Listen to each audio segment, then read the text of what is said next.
Welcome to Startup Health TV. I'm Logan Plaster. So in health innovation, there's this phenomenon called the shiny object syndrome. The flashiest gadgets often get the biggest headlines. Well, I love it when an entrepreneur takes a different tack and without a lot of fanfare, revolutionizes the underpinnings of the healthcare industry. These under-the-hood innovations can deal with how we handle data or money or workflows, and yet they can have a tremendous positive impact on how patients get care. My guest on today's show, Justin Nicols, the CEO and founder of Sift Healthcare, falls into this category. Sift, which joined Startup Health in 2018, is improving how hospitals collect money. They are upgrading what's called revenue cycle management by making the process more patient-centric and even a bit collaborative. For instance, they use big data to help a hospital know ahead of time if a patient is going to struggle to pay their bill so that they can be proactive about creating a solution. We'll get into all that in our interview, plus talk about why COVID put Sift's business into overdrive. Stick around. Crazy.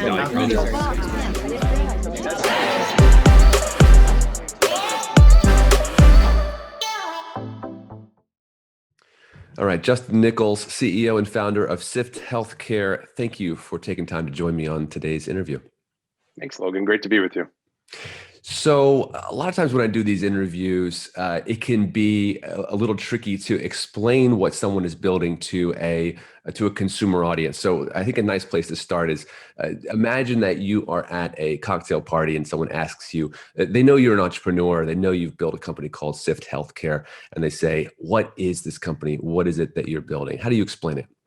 Yeah, definitely. So it's an analytics company focused on healthcare payments. And really what that means is how do we help leverage transaction data, be it payment data from both insurance companies and patients, to better increase the likelihood in the future that you're going to receive payment from both those parties.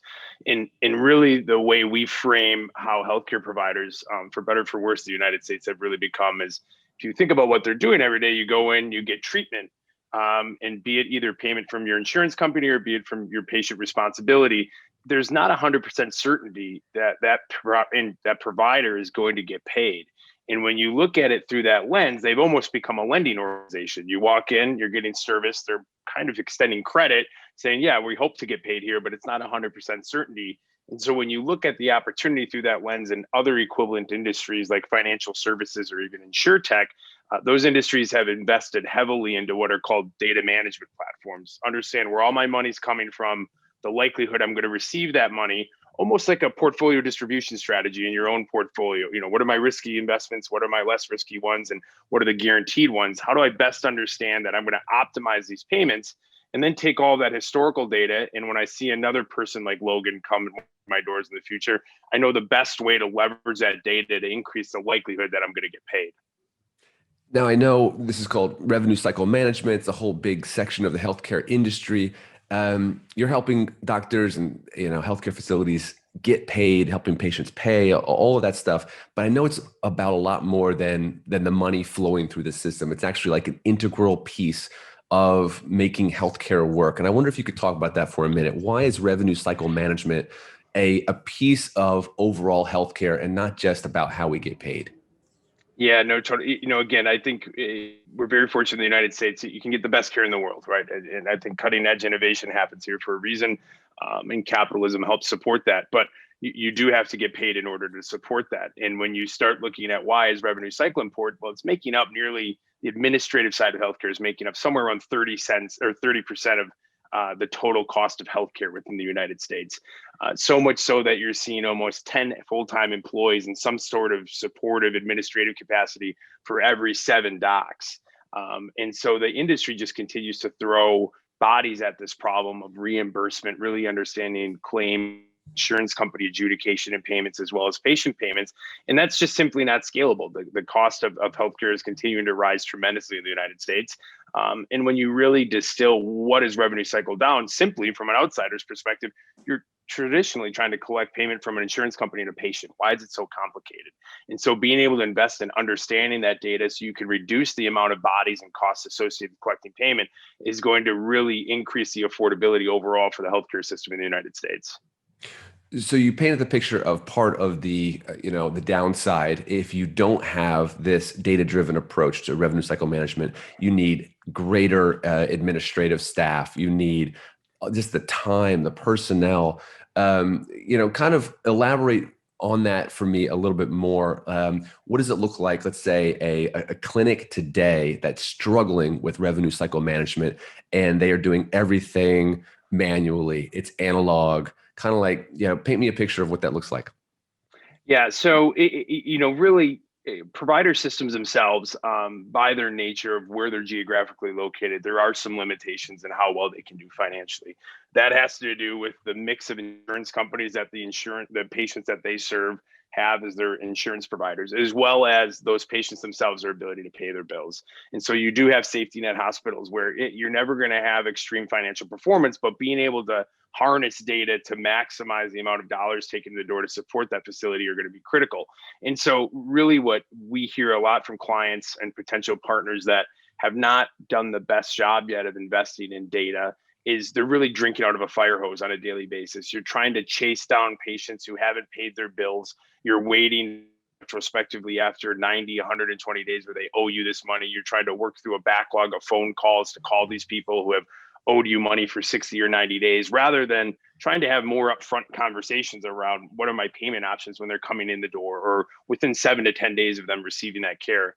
Similarly, you'll see that on the insurance side where insurance denials and denial of payment and underpayment become drinking out of a fire hose. ICD-10 codes, the way that insurance claims themselves are coded, there's thousands of codes. So there's complexity in that reimbursement, and you can get aided with the minutia of what's associated with reimbursement, where you find yourself never able to dig out of all these kind of back bills from insurance companies, either be it denied or not getting them out of the door quickly enough. And it's one of those industries where it never stops, right? I mean, Christmas Day, whatever day of the year it is, there's people coming to get care. And so doors need to go out to the bill because there's timely filing with insurance companies. And if you have bad process put in place and you don't invest the capital resources to really understand the data associated with that, you're just going to continually drink out of that fire hose and be behind the eight ball, and not only understanding and optimizing the performance, but at the end of the day, the dollars coming in the door. Okay, so you use the metaphor of drinking from the fire hose a couple times, both on the clinic side and also on the insurance side. So that's a good segue into really what Sift Healthcare is. If we really break it down, I'm trying to imagine kind of what's the filter over the fire hose that Sift has created, and what does that really mean for the providers and the insurance company? Yep. At the end of the day, what do? We're really segmenting different parts of the population, be it either insurance payments or patient payments, and then giving pointers to those human capital resources that are working insurance claims or the patient payments, telling them when to contact patients, what type of payment plan to put them on, how frequently you should contact them. Should you send them a paper statement? Should you send them a text message? Should you send them an email? Should it be a 6-month payment plan? Should it be a 9-month payment plan? How would you And know this yeah, information about me? so it's all historical data. So the interesting thing about healthcare is there's a fair amount of companies that take kind of a credit-based approach here, where it's similar to your credit score. They're going to go buy a score from some type of vendor. We really don't think healthcare has a place for a credit-like score. We think the best source of truth is that provider's historical data, because again, their catchment area, their market is unique to them. Their payer mix, their payer contracts, and their patients are wildly unique to them. And so being able to understand that historical data as best as possible, and then being able to build predictive models and what's called a lookalike model. So most likely, if you're a system of scale, be it our smallest clients are typically $500 million health systems. And so they've typically seen a Logan, even if they don't realize it at surface level.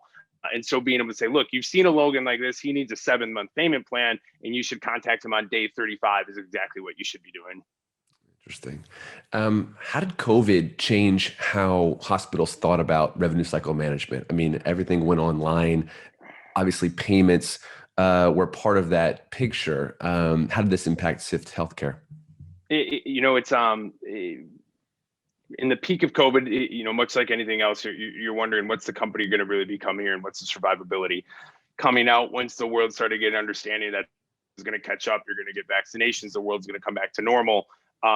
With elective procedure volume being shut down in a lot of these healthcare facilities, overall revenues down is tremendously. And so simply put, dollars have never been more important to providers right now. And it's not like the floodgates are just opening, and tomorrow all these elective procedures that have been put off for the last 12 or 13 months are just going to come back in one day.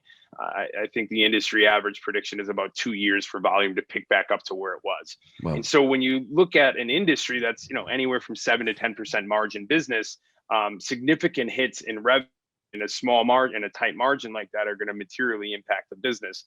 And so when you start looking at the value proposition of what Sift provides, which is materially improving that margin and that profitability and that top line revenue, it becomes a very attractive value prop for these healthcare systems. And so we've never been busier, candidly. And I think it's not only the importance of the dollars to these systems today, it's also the fact that just human nature in general, everyone now has a larger willingness and appetite to adopt real technologies and try these things that they read about in every other industry and say, tell me about data science, tell me about machine learning, and how can that affect my business? And so between just overall humans' ability and desire to want to adopt new technology, given this new, somewhat hybrid remote world, as well as dollars never being more important to providers, it's really helped accelerate our business. Now, I understand how helping health systems collect more money is good for them. Obviously, it's good for the bottom line. But I understand from some of your literature and things I've heard from you in the past that this is beneficial for patients as well. This is not just about getting more money out of patients to help keep a hospital in the black. Why is more responsive, more accurate, more data-driven revenue cycle management better for patients? Yep. At the end of the day, the large amount of patients that walk into a healthcare facility, they genuinely want to pay for their care. Now, can they afford that care? Maybe, maybe not. But the majority of people are good people, right? They would like to pay those bills, and they'd like to have the flexibility to pay those bills on their terms. And so really what our platform allows you to do is identify those who maybe can't pay the full bill amount, but need a 24-month payment plan, or a certain of the population you're just not going to collect money from. So you should be focusing on, do they qualify for charity care? You shouldn't just continue to beat them down and call them and send them dunning letters, and really make an abrasive relationship between that provider system and that patient. You really want to make it a cooperative tone, and we want to work with you. We understand you may not have the ability to pay this bill in full, but here are your options in terms of either full discounts or payment plans to really increase the likelihood that you can pay it, all while knowing not everyone's going to be able to afford that bill. And so how do you best bucket that patient to make sure they get the best care that they can, all while making sure that you're not just going to go out of business as a hospital system and giving care away for free. And what I hear you saying is you're giving the health system the tools that they need to really walk with that patient through the payment journey, which can, like you said, it begins to create this adversarial relationship which nobody wants. And yet, if the health system doesn't have the knowledge and the tools, then they get squeezed into that relationship, and they just know that the bills are going to stack up. They know they're going to have to send it to collections, all of these things that they don't want to have happen. But you're sort of coming into the middle of that relationship and empowering the one to help the patient. Is that Yeah, right? that's exactly. Yeah, totally, Logan. That's exactly it. I mean, what you described there in a worst case scenario is that very reactive position of, oh gosh, we've got thousands of patients that owe us money. We know nothing to do. We need to take them to small claims or collections, right? What we want to do is move upstream in that treatment or where that bill is being created to say early on, look, Logan, there's no way he's going to pay that $5,000 bill. Let's put him on a 36-month payment plan. Offer him that payment plan up front rather than waiting that 90 or 120 days and saying, look, Logan, you still owe us that $5,000. You haven't paid it. You're now going to a collection company, and then it's going to be taken to small claims. And so really enabling that provider with a platform upstream to really empower their own decision making rather than solely providing or relying on outsourced services to really act like the bad guy here. You want to empower that provider to understand their own data, optimize their own decision making, and then create the most sticky relationships with their patient populations. If this continues to succeed at scale and grow, what kind of bigger moonshot impacts do you see this having potentially on costs or quality or Right. sort of those bigger Yeah. aims of healthcare? Yeah, you're hitting the nail on the head in that value-based care is kind of this altruistic position that a lot of people want to move in terms of reimbursement, where you're not paying just for the service itself, you're paying for the outcome itself. But how do you quantify that at the end of the day? And that's going to mean more clinical.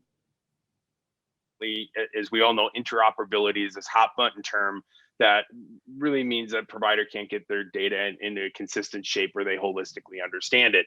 And so interoperability as it exists today provides challenges to the administrative side in terms of reimbursement. If you start telling a provider that now more clinical data needs to be associated with that reimbursement data, that's just more data quivers in the arrow for reimbursement that unfortunately these providers aren't in a position to really support 100%. And so being able to become that platform that coalesces all of that data to really understand, here's the clinical outcomes with the payment outcomes, how do you best optimize the payment outcome in a value-based environment? That's going to not only push the needle in terms of better care and better clinical outcomes in terms of quality, but it's also going to align the reimbursement interests of both that payer and that provider. So, what are you excited about for 2021? What's coming up for Sift in terms of partnerships or where you'd like to see the business go in the next 12 months? Yeah, so it's a very, like I said, very exciting time for us. We're working with about 5 early adopters right now to build out our platform integrations into both Epic and Cerner. Our smallest early adopter is about a $2.3 billion health system, the largest about $7 billion. We think there's a tremendous opportunity being able to optimize both payer and patient outcomes integrations into Epic and Cerner, and really proving out our use cases with these large multi-billion-dollar systems is going to be key for us. And we have the right learning partners in the capital in the bank, and now the onus is on us to execute on that plan. Does this require health systems to really have innovative, forward-thinking leadership, or are you finding that this is a trend that that the majority of healthcare leaders are picking up on?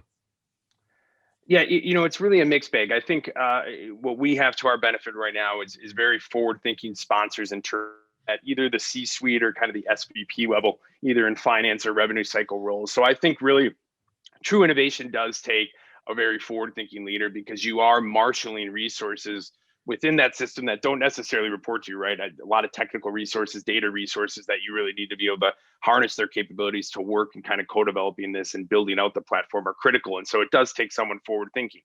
On the other side of that coin, I will tell you that these problems are not unknown to anyone that works within finance or revenue cycle within healthcare. I mean, insurance denial, underpayment, and patient payments are all a problem that everyone realizes are systemic and that needs to be addressed holistically. So as we continue to move the needle and kind of bridge that divide between our very forward-thinking early adopters who are very innovative and supportive of building out this platform, to being able to take that message to something that's a repeatable process in terms of not only the value proposition, but how we integrate and what does that look like, that's going to be what's key to us, because it then becomes a very scalable platform in a very large market.